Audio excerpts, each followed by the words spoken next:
আমি গঙ্গাপাড়ের ছেলে। সম্প্রতি সোশ্যাল মিডিয়ায় দেখছি নতুন একটা তর্ক শুরু হয়েছে, গঙ্গা না হুগলি এই নাম নিয়ে। কেন এরকম তর্ক আসবেই বা কেন? হিমালয়ের গঙ্গোত্রী থেকে গঙ্গার উৎপত্তি হওয়ার পর তা উত্তর ও মধ্য ভারতের কিছু অংশ দিয়ে বয়ে পশ্চিমবঙ্গে বা বাংলায় প্রবেশ করে। সেখানে দুটি শাখায় ভাগ হয়, একটি ভাগীরথী বা গঙ্গা নাম নিয়ে বঙ্গোপসাগরে গিয়ে মেশে, আরেকটি পদ্মা নাম নিয়ে ব্রহ্মপুত্রের সাথে বঙ্গোপসাগরে গিয়ে মেশে বর্তমানে যে অংশটা আধুনা বাংলাদেশের মধ্যে পড়ছে। গঙ্গা পাড়ের কোনো লোকের মুখে তো আমি কোনোদিন শুনিনি আমরা হুগলি পাড়ের বাসিন্দা। তাহলে বাইরের কারা গঙ্গা উচ্চারণ করতে পারে না সেই জন্য হুগলি নাম দিয়ে পরিচিতি দেবে, তাদের জন্য কি আমরা নিজেদের পরিচয় বদলে ফেলবো? আমরা গঙ্গাপাড়ের লোক। মনে করুন আপনার বাবার নাম মিস্টার সজনী দত্ত, আর একজন ইংরেজ সেটাকে উচ্চারণ করলেন হ্যালো মিস্টার সজনী টাটা। তো আপনি কি আগামীকাল থেকে আপনার বাবাকে সজনে ডাঁটা বলে ডাকবেন? যাই হোক, এই ভিডিওর মূল উদ্দেশ্য সেইটা নয়, তাই অবান্তর সময় নষ্ট করছি না। ভারতবর্ষ তথা পৃথিবীর কত নদী হেজে গেছে, মজে গেছে, শুকিয়ে গেছে, বিলুপ্ত হয়ে গেছে, কিন্তু গঙ্গা নদী টিকে আছে আজও। কেন, কিসের জোরে, সেটাই দেখাবো আজকে। গঙ্গা নদীর পশ্চিম পাড়ের এই জায়গাটুকুই বর্তমানে সবুজের এই আভাটুকু টিকে আছে। মাত্র 5 থেকে 7 বছর আগেও এই আভাটি সুদূর দক্ষিণেশ্বর পর্যন্ত দেখা যেত, কিন্তু মাল্টি স্টোরেজ বিল্ডিং হতে হতে হতে হতে সবুজের ছোঁয়াটুকু অনেকটাই মুছে গেছে। যেটুকু টিকে আছে সেটুকুই স্মৃতি হিসেবে ধরে রাখতে চাই। আমরা গঙ্গা নদীর পূব পাড়ের বাসিন্দা। আমাদের ডান দিকে উত্তর দিক অর্থাৎ হিমালয় এবং বাম দিকে বঙ্গোপসাগর এবং দক্ষিণ দিক। আপনারা খেয়াল করে দেখবেন এই কথা বলতে বলতে কচুরিপানাগুলো সমস্ত ডান দিক থেকে বাঁ দিকে ভেসে যাচ্ছে, মানে উত্তর থেকে দক্ষিণে এখন স্রোত অর্থাৎ ভাটা চলছে, মানে জল ক্রমশ কমছে। আর ওই দেখুন সুদূরে পশ্চিম প্রান্ত বরাবর গঙ্গার পশ্চিম পাড় বরাবর এগিয়ে আসছে এক সাদা সুবিশাল জলরাশি, যাকে বলা হয় বান।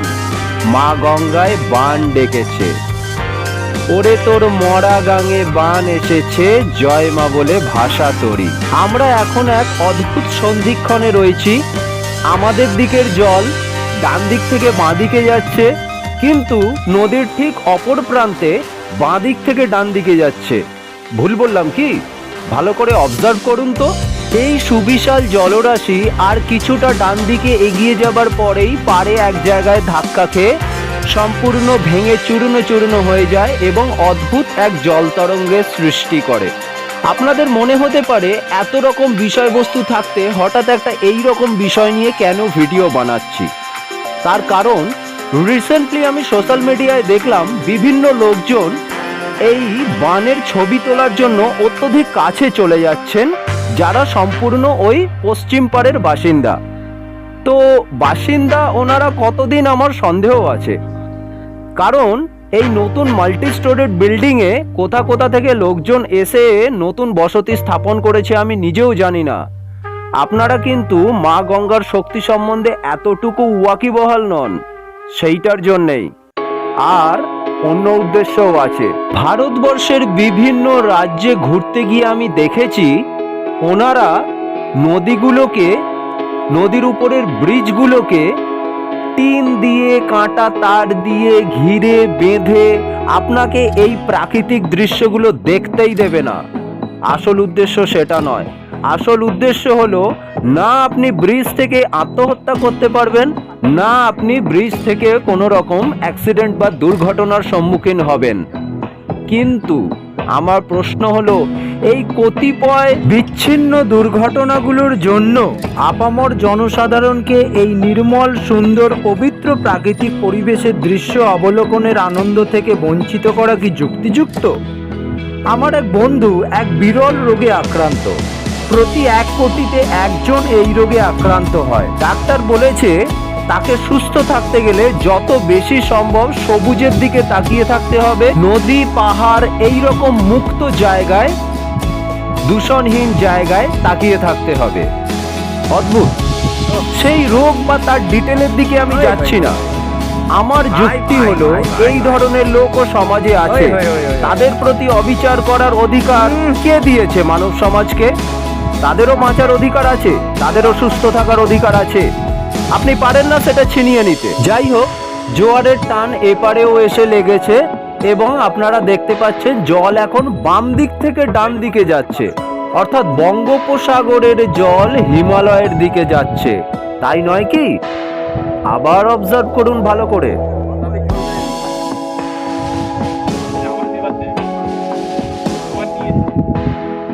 এইবার পিক আপ নিল রে ভাই, এতক্ষণ কিন্তু ঝিমিয়ে ঝিমিয়ে যাচ্ছিল।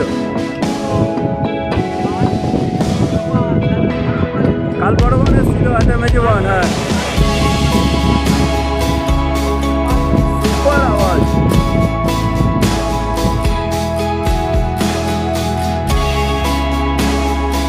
জয় মা গঙ্গা।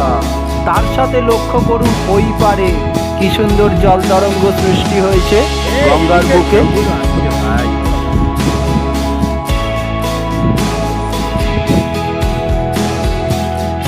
ছিনিয়ে গেল, এবার মাছটা দেখি ধরতে পারি কিনা।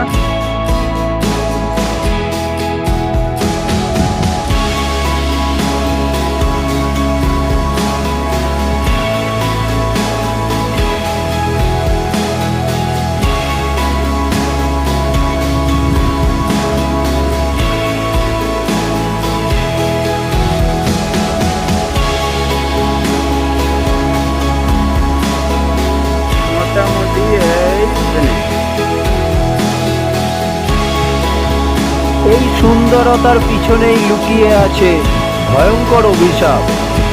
আপনি যদি গঙ্গা পাড়ের বাসিন্দা না হন, এই শক্তি সম্বন্ধে আপনার কোনো ধারণাই থাকবে না এবং আপনি যে জায়গায় দাঁড়িয়ে আছেন ভাটার সময় আপনি কল্পনাও করতে পারবেন না মাত্র 2 সেকেন্ডের মধ্যে আপনার মাথার 10 ফুট উপর দিয়ে জল চলে যাবে। অর্থাৎ আপনি কোথায় তলিয়ে যাবেন আপনি নিজেও জানবেন না। সেই সমস্ত লোককে সাবধান করার জন্যই আমার এই ভিডিওটি। এই ভিডিওয়ে আমি পুঙ্খানুপুঙ্খভাবে দেখাবো জল থেকে গঙ্গা পাড়ের তটরেখা কত দূর, প্রায় 50 থেকে 60 ফুট, এবং এই এতটা জায়গা প্রায় 20 থেকে 30 ফুট ডিপ। এই জল মাত্র 5 মিনিটের মধ্যে হু হু করে বেড়ে যাবে। তখন জলের স্রোত, ঢেউয়ের শক্তি, হাওয়ার শক্তি সব মিলিয়ে এক অতি প্রাকৃত শক্তির সৃষ্টি হয় গঙ্গাপাড়ের এইটুকু এলাকাতে, যেখানে যে কাউকে ভাসিয়ে নিয়ে যাওয়ার ক্ষমতা মা গঙ্গা আজও রেখেছেন। সম্প্রতি দিল্লির মুখ্যমন্ত্রী অরবিন্দ কেজরিওয়াল সাহেব গ্রেফতার হয়েছেন। কেন, কি ইস্যুতে, সেদিকে আমি যাচ্ছি না। যমুনা নদীর দূষণ নিয়ে ওনার যে ন্যাক্কারজনক কাজকর্ম তার প্রতিবাদে এই ভিডিও। পশ্চিমবঙ্গে তো যমুনা নদীর নামো নিশান নেই। কিছুদিন আগে হুগলির ত্রিবেণীতে গঙ্গা, যমুনা, সরস্বতী এই 3 নদীর সঙ্গমস্থল নিয়ে আমি বেশ কয়েকটি ভিডিও করেছি এবং আমি সেখানে গিয়ে সার্ভে করেও যমুনা নদীর নামো নিশান খুঁজে পেলাম না। স্থানীয় লোকেদেরও বক্তব্য যমুনা নদী শুকিয়ে গেছে। আজকে মিডিয়াতে গ্লোবাল ওয়ার্মিং বা প্রকৃতি নিয়ে অন্যান্য বড় বড় কথা বলার আগে একটু ভেবে দেখুন তো, এই যে গঙ্গা পাড় জুড়ে এত উঁচু উঁচু বিল্ডিংগুলো তৈরি হচ্ছে, গঙ্গার নির্মল বিশুদ্ধ হাওয়া কি করে পরিবেশের উপর দিয়ে বয়ে যাবে? কটা পাখা লাগাবেন, কটা এসি লাগাবেন?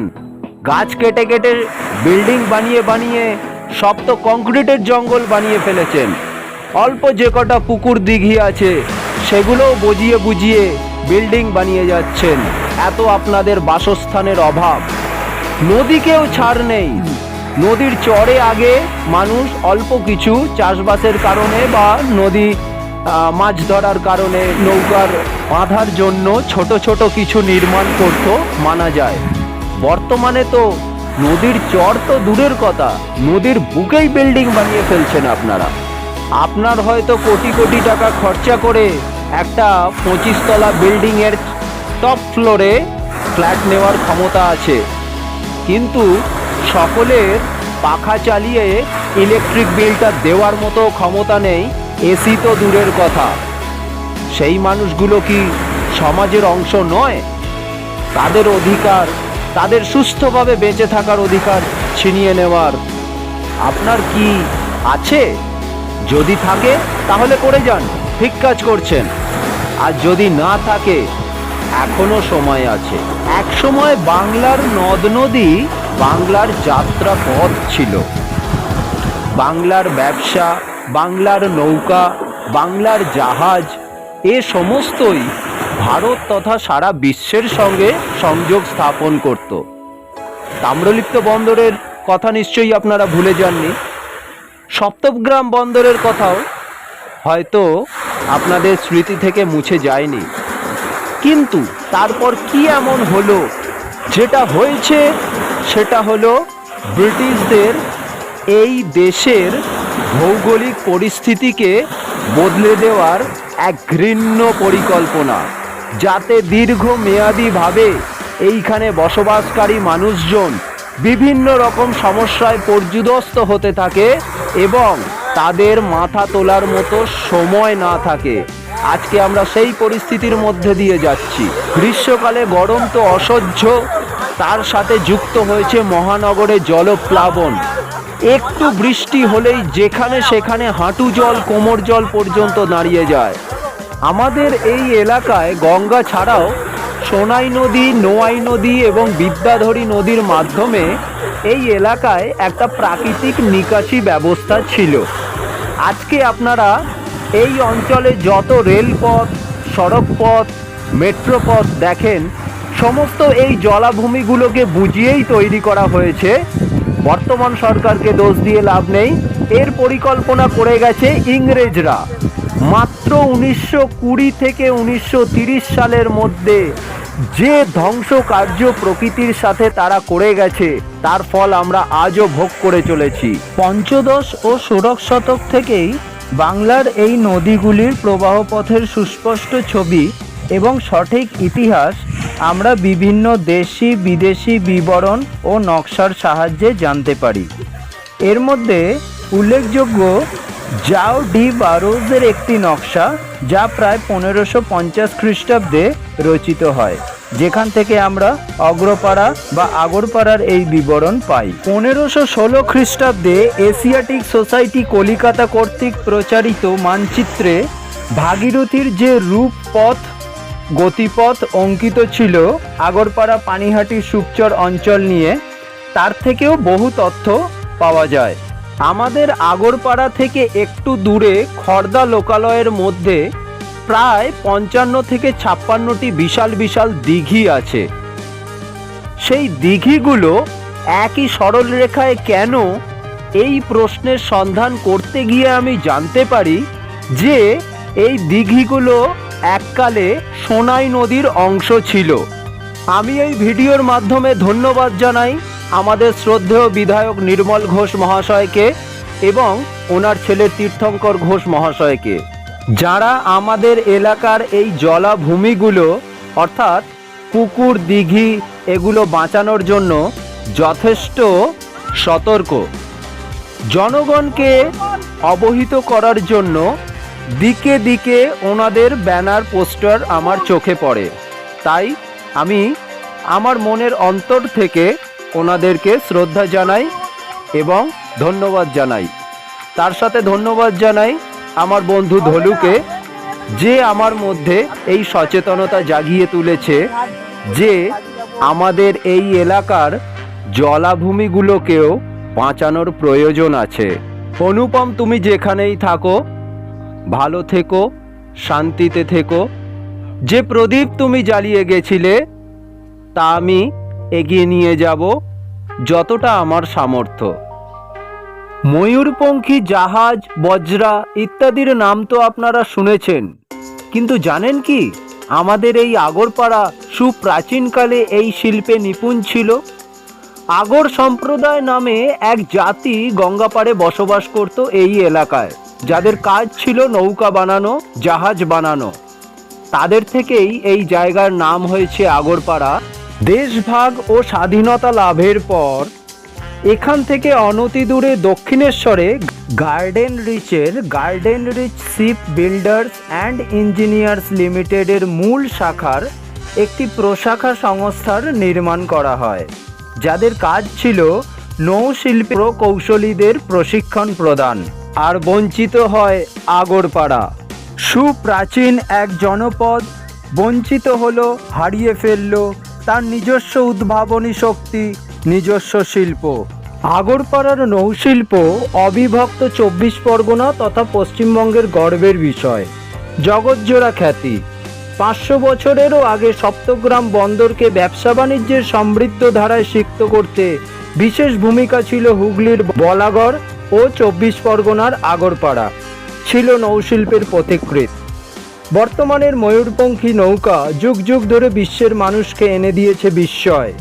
গড়নে, চিকনে, জিয়নে অপ্রতিদ্বন্দ্বী ছিল আগরপাড়ার নৌকা। বলাগড় নৌকা বানাতো স্থানীয় আম, জাম ইত্যাদি কাঠ দিয়ে, আগরপাড়া নৌকা বানাতো শাল ও সেগুন কাঠে।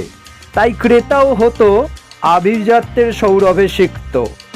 আগরপাড়ার 6 পদ থেকে 20 পদ নৌকা দাপিয়ে বেড়াতো গোসাবা, বাসন্তী, সুন্দরবন। পূর্ববঙ্গে হেন নদী নেই যেখানে আগরপাড়ার নৌকা চলেনি। সে পদ্মা, মাতলা, রূপনারায়ণ, কাঁসাই সর্বত্র ছিল তার অবাধ বিচরণ। বিশ্বের প্রথম মোটর বোট এমভি ছায়া তৈরি হয় এই আগরপাড়ার বুকে, যার পরিকল্পনা যৌথ কোম্পানি খুলে শিখে নেয় ধূর্ত ইউরোপীয় বণিক ও নিজ দেশে সেই গবেষণাকে এগিয়ে নিয়ে পৌঁছে দেয় পালতোলা হাল ও দাঁড় বাওয়া নৌকা থেকে সুবিশাল মোটর চালিত যান্ত্রিক জাহাজে। আর নিজের নাম খোদাই করে ইতিহাসের পাতায়, গুগলের পেজে।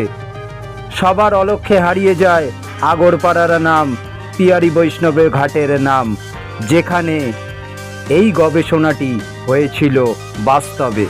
হুগলির বলাগড়ের আদি কারিগর নিমাই চাঁদ বারিকের নৌশিল্পে হাতেখড়ি হয়েছিল আগরপাড়ার অমূল্যধন দাসের অধীনে কাজ করার সুযোগ পেয়ে। পিবি ঘাট রোডের স্বর্গীয় পবনচন্দ্র রায়ের পিতামহ ছিলেন আগরপাড়ার নৌশিল্পের জাত ব্যবসায় পুরোধা। পশ্চিমবঙ্গের প্রাক্তন মুখ্যমন্ত্রী ডক্টর বিধানচন্দ্র রায় গাইঘাটাতে নৌকা বানানোর একটি কারখানা স্থাপনের পরিকল্পনা নিয়ে অমূল্যবাবুর সঙ্গে পরিকল্পনা করেন। পরিকল্পনাটি বাস্তব রূপ দানের প্রয়াসে অনেক আলোচনাও হয় সরকারি অফিসারদের সঙ্গে, কিন্তু শেষ পর্যন্ত পরিকল্পনাটি বাস্তবের মাটি স্পর্শ করতে পারেনি। জাত ব্যবসাকে মাস মাহিনার অঙ্কে বাঁধা দিয়ে কাজের স্বাধীনতাকে হারিয়ে পরাধীন নিরানন্দের জীবন বেছে নিতে সম্মত ছিলেন না অমূল্যবাবু।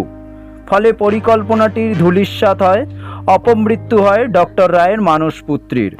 অবশ্য বিধান শিশু উদ্যানের জন্য ওনার অনুরোধে 2টি নৌকা এবং একটি জলি বোট বানিয়ে দিয়েছিলেন অমূল্যবাবু এই আগরপাড়া থেকেই। 1989 খ্রিস্টাব্দে গঙ্গা অ্যাকশন প্ল্যানের প্রয়োজনে 4টি বিশেষ ধরনের লঞ্চ তৈরি করে দেয় আগরপাড়ার নৌশিল্পালয়, যা চাক্ষুষ দর্শন লাভের সৌভাগ্য লাভ করেছিলাম আমি।